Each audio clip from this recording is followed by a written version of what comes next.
আসসালামু আলাইকুম। সংবাদে আপনাদের সবাইকে স্বাগত জানাচ্ছি। আমি ফিরোজ তোহা। শুরুতেই সংবাদ শিরোনাম। বাংলাদেশের সর্বশেষ গুরুত্বপূর্ণ আপডেট সংবাদে আপনাকে স্বাগত। শুরুতেই সংবাদ শিরোনাম, পরে বিস্তারিত।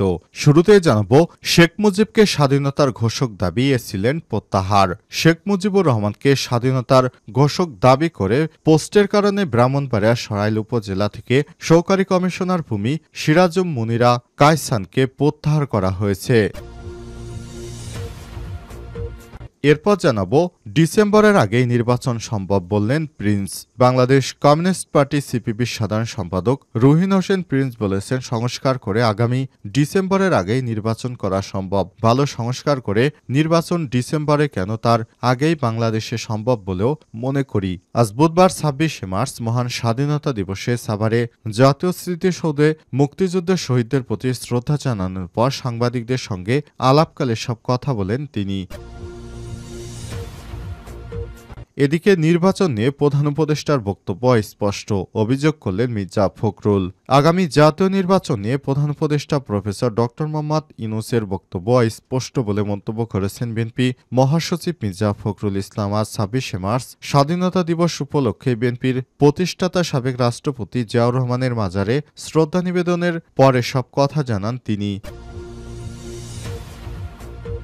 এবারে জানাবো, চীনে পৌঁছেছেন প্রধান উপদেষ্টা প্রফেসর ড মোহাম্মদ ইউনূস। ৪ দিনের সফরে চীনের উদ্দেশ্যে ঢাকা ছেড়েছেন দুপুর ১টার পর। আজ প্রধান উপদেষ্টা তার সফর সঙ্গীদের নিয়ে চীনের উদ্দেশ্যে রওনা দেওয়ার পর তিনি চীনে পৌঁছেছেন। এদিকে গণফোরাম নেতা সুব্রত চৌধুরীর শারীরিক খোঁজখবর নিলেন তারেক রহমান। রাজধানীর ল্যাবএইড হাসপাতালে সিসিইউতে চিকিৎসাধীন গণফোরাম নির্বাহী সভাপতি অ্যাডভোকেট সুব্রত চৌধুরীর শারীরিক অবস্থার খোঁজখবর নিয়েছেন বিএনপির ভারপ্রাপ্ত চেয়ারম্যান তারেক রহমান। বুধবার ২৬শে মার্চ দুপুরে তারেক রহমান এর নির্দেশে সুব্রত চৌধুরীর শারীরিক খোঁজখবর নিতে হাসপাতালে যান বিএনপির সিনিয়র যুগ্ম মহাসচিব রুহুল কবির রিজভী। এবং সর্বশেষ জানাবো, ক্রেতাশূন্য কলকাতা এখন শুধু হাহাকার। প্রত্যেক বছর ঈদের সময় কলকাতায় বাংলাদেশি ক্রেতারা থাকে অহরহ, কিন্তু এবার সেটি আর হয়নি। কলকাতার ব্যবসায়ীরা এখন হাহাকার করছেন, কারণ ক্রেতাশূন্য অবস্থায় তাদের ব্যবসা এখন ধ্বংসের পথে। ভারতের সরকার বাংলাদেশিদের ভিসা বন্ধ করে দেওয়ার পর থেকেই কলকাতার ব্যবসায় ধস নেমেছে। ঈদ উপলক্ষে ব্যবসায়ীরা যে ব্যবসা করেন থাকেন, কিন্তু এবার সেটি আর হচ্ছে না। প্রিয় দর্শক, এতক্ষণ শুনছিলেন সংবাদ শিরোনাম, এবারে বিস্তারিত। তবে তার আগে বন্ধুরা, অনুরোধ থাকবে সংবাদটিতে একটি লাইক দিন। এই চ্যানেলে আপনি নতুন হয়ে থাকলে আমাদের সংবাদটি দেখতে দেখতে চ্যানেলটি সাবস্ক্রাইব করে রাখুন। কমেন্ট করে বন্ধুরা আপনার মূল্যবান মতামত জানিয়ে দিন আপনি বিশ্বের কোন দেশ থেকে বা বাংলাদেশের কোন স্থান থেকে আমাদের সংবাদটি দেখছেন এবং শুনছেন। এবারে বিস্তারিত। শেখ মুজিবকে স্বাধীনতার ঘোষক দাবি করায় এসেছিলেন প্রত্যাহার। শেখ মুজিবুর রহমানকে স্বাধীনতার ঘোষক দাবি করে পোস্টের কারণে ব্রাহ্মণবাড়িয়া সরাইল উপজেলা থেকে সহকারী কমিশনার ভূমি সিরাজুম মুনিরা কায়সানকে প্রত্যাহার করা হয়েছে। সরাইল উপজেলা নির্বাহী কর্মকর্তা ইউএনও মোহাম্মদ মুশারেফ হোসেন বলেছেন, এসেছিলেন দাবি করেন লেখাটি তিনি লিখেননি। এই আইডির পাসওয়ার্ড অনেকের কাছে ছিল। এই ঘটনার পর তাকে সরাইল থেকে প্রত্যাহার করে চট্টগ্রাম বিভাগীয় কমিশনারের কার্যালয়ে পাঠাতে বলা হয়েছে। বিষয়টি তদন্ত চলছে। এর আগে বুধবার সকালে ওই পোস্ট দেয়া হয়। সামাজিক যোগাযোগ মাধ্যমে এই পোস্ট দেওয়ার পর সরাইল জুড়ে তোলপাড় শুরু হয়। তবে তার দাবি পোস্টটি ফেসবুক হ্যাক করে দেওয়া হয়েছে।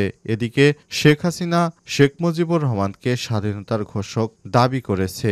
পোস্ট ঘিরে ব্রাহ্মণবাড়িয়া সরাইল উপজেলা সহকারী কমিশনার ভূমি সিরাজুম মুনিরা কায়সানকে তার দায়িত্ব থেকে প্রাথমিকভাবে অব্যাহতি দেওয়া হয়েছে। পোস্টে শেখ মুজিবুর রহমানের নামে আগে বঙ্গবন্ধু হিসেবে উল্লেখ করা হয়েছে, যদিও অ্যাসলেন পরবর্তী পোস্ট দিয়ে দাবি করেছেন লেখাটি তিনি লেখেননি। আইডিটি হ্যাক হয়েছিল, পরে আবার তিনি আইডি ফিরে পান। পোস্ট দেওয়ার পর সরাইল অনদা উচ্চ বিদ্যালয় মাঠে স্বাধীনতা দিবসের কুচকাওয়াজে গেলে সেখানে বিএনপি নেতাকর্মীদের তোপের মুখে পড়েন অ্যাসিলেন সিরাজুম মুনিরা কায়সান। এরপর তিনি মাঠে থেকে ফিরে আসেন। এর প্রায় ১.৫ ঘন্টার পর সেই পোস্ট পোস্ট মুছে ফেলা হয়, পরে আরেকটি পোস্ট করা। এতে প্রথমে পোস্টটি ফেসবুক হ্যাক করে করা হয়েছে বলে দাবি করেন তিনি। তবে বিষয়টি নিয়ে এখনও তদন্ত করা হচ্ছে। দেখা যাক শেষ পর্যন্ত তিনি দোষী কি নির্দোষী সেটা সময় বলে দেবে। ডিসেম্বরের আগে নির্বাচন সম্ভব বলেন প্রিন্স। বাংলাদেশের কমিউনিস্ট পার্টির সাধারণ সম্পাদক রুহিন হোসেন প্রিন্স বলেছেন, সংস্কার করে আগামী ডিসেম্বরের আগে নির্বাচন করা সম্ভব। ভালো সংস্কার করে নির্বাচন ডিসেম্বরে কেন, তার আগেই বাংলাদেশে সম্ভব বলে মনে করে বিএনপির এই নেতা। বাংলাদেশ কমিউনিস্ট পার্টির সাধারণ সম্পাদক রুহিন হোসেন প্রিন্স বলেছেন, সংস্কার করে আগামী ডিসেম্বরের আগে নির্বাচন করা সম্ভব। ভালো সংস্কার করে নির্বাচন হিসেবে কেন, এর আগেই নির্বাচন দিন। বুধবার 26শে মার্চ স্বাধীনতা দিবসে সাভারে জাতীয় স্মৃতিসৌধ মিলনায়তনে এক প্রশ্নে এসব কথা বলেছেন রুহিন হোসেন প্রিন্স। রুহিন হোসেন প্রিন্স বলেছেন, আমরা বলেছি নির্বাচন ব্যবস্থা ভালো করার জন্য অবশ্যই সংস্কার করতে হবে। আমরা মনে করি এর জন্য যে এতদিন সময় গেল এটা কালক্ষেপণ হলো। তিনি আরো বলেছেন, আমি দায়িত্ব নিয়ে বলছি, কমিউনিস্ট পার্টির পক্ষ থেকে বলছি, নির্বাচন ব্যবস্থা কি করে সংস্কার করে ভালো নির্বাচন করা যায়। আগামীকাল থেকে রাজনৈতিক দলগুলোর সঙ্গে আলোচনা শুরু করুক। 2 মাসও সময় লাগবে না সুন্দর একটা নির্বাচন দিতে। এ সময় তার সঙ্গে সিপিবির সহকারী সাধারণ সম্পাদক মিহির ঘোষ, সিপিবি নেতা সাজ্জাদ জহির, চন্দন সহ দলের নেতাকর্মীরা উপস্থিত ছিলেন। এছাড়া উপস্থিত ছিলেন আরও তাদের বিভিন্ন অংশীজন ও সুধীজনেরা। নির্বাচন নিয়ে প্রধান উপদেষ্টার বক্তব্য স্পষ্ট, বললেন মির্জা ফখরুল।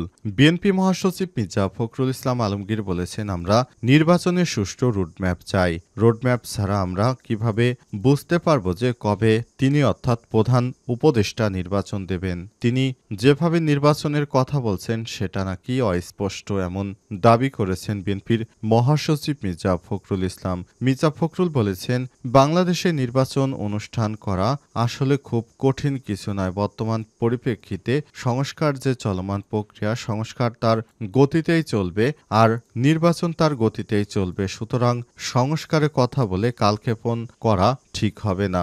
সংস্কারের আগেই নির্বাচন দিয়ে দিন, যাতে করে পরবর্তীতে সংস্কার যে রাজনৈতিক দল ক্ষমতায় আসবে তারাই করতে পারবে, এমনটা দাবি জানিয়েছেন বিএনপির মহাসচিব মির্জা ফখরুল ইসলাম। তিনি আরো বলেন, আমরা সংস্কারের কথা বলে কালক্ষেপণের বিভিন্ন কথাবার্তা শুনছি। আসলে নির্বাচন দেওয়ার যদি ইচ্ছাই থাকে তাহলে সংস্কারও চলবে, সেটা সংস্কারের গতিতে, আর নির্বাচনের গতিতেই হয়ে যাবে। আজ সাভারে জাতীয় স্মৃতিসৌধে পুষ্পস্তবক অর্পণ করতে এসে বিএনপির মহাসচিবকে সাংবাদিকেরা প্রশ্ন করলে এসব কথা জানান তিনি। এ সময় বিএনপির অঙ্গ সংগঠনের বিভিন্ন নেতাকর্মীরা বিএনপির মহাসচিবকে সঙ্গে নিয়ে সাভারে জাতীয় স্মৃতিসৌধে পুষ্প স্তবক অর্পণ করতে আসেন। এ সময় সব কথা বলেছেন তিনি। চীন পৌঁছেছেন প্রধান উপদেষ্টা অধ্যাপক ডক্টর মোহাম্মদ ইউনূস। 4 দিনের চীন সফরের উদ্দেশ্যে আজ ঢাকা ছেড়েছেন প্রধান উপদেষ্টা প্রফেসর ডক্টর মোহাম্মদ ইউনূস। আজ বুধবার দুপুর 11টার দিকে চায়না সাউদার্ন এয়ারলাইন্সের একটি বিশেষ ফ্লাইটে ঢাকা ত্যাগ করেছেন প্রধান উপদেষ্টা প্রফেসর ডক্টর মোহাম্মদ ইউনূস। এরপর চীন পৌঁছেছেন তিনি। তাকে নেয়ার জন্য চীনের সরকারের পক্ষ থেকে এই উচ্চ প্রযুক্তির এই বিমানটি পাঠানো হয়েছিল এবং সেই বিমানে চেপেই প্রফেসর ডক্টর মোহাম্মদ ইউনূস তার সফর সঙ্গীদের নিয়ে চীনের উদ্দেশ্যে রওনা হয়েছিলেন এবং চীনে পৌঁছেছেন তিনি।